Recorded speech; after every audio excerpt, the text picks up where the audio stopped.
हुन्छ उहाँको सानोतिनो 6 ml 9 ml 15 ml सम्मको पत्थरले पनि डिएसएम कफीले स्पेसल्ली ब्ल्याक कफीले चाहिँ हालेको धेरै गरम छ। यसलाई खाने तरिका भनेको एक प्याकेट खोलेर तपाईको 1 लिटर अथवा 2 लिटर बोतलमा हालेर मजाले सेक गरेर हल्लाएर मजाले नर्मल पानी जस्तै चाहिँ हामीले पियो भने यसले चाहिँ धेरै राम्रो काम गर्छ है। र शरीरमा पानीको मात्रा पुरा गर्छ। कति हामीले नर्मली पानी मात्र पनि पिउन सक्दैनौँ। जाडोको समयमा तातो पानीमा हालेर खान सकियो। चिसोको समयमा हामीले के गर्छ कोल्ड ड्रिङ्क चिसो पानीमा हालेर पनि खान सकियो।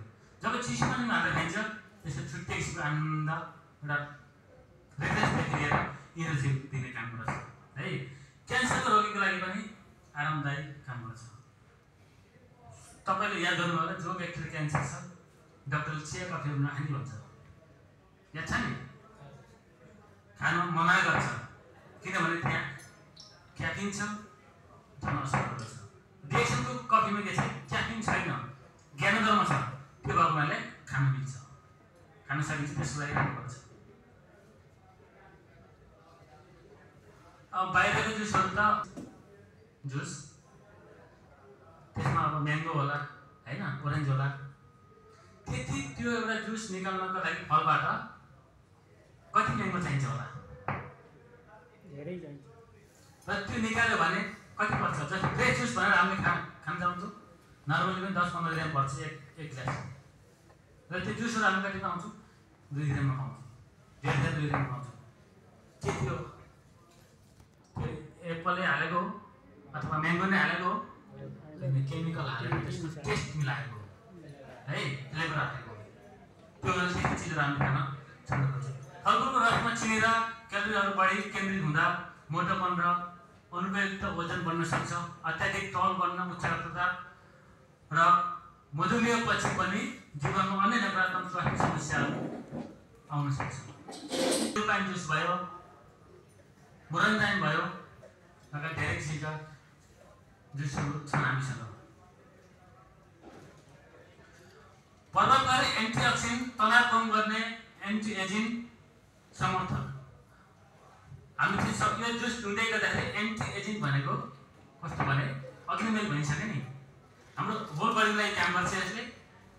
यो पिउँदै गर्दाखेरि मान्छे तन्दुरुस्त हुन्छ है यङ देखिन्छ।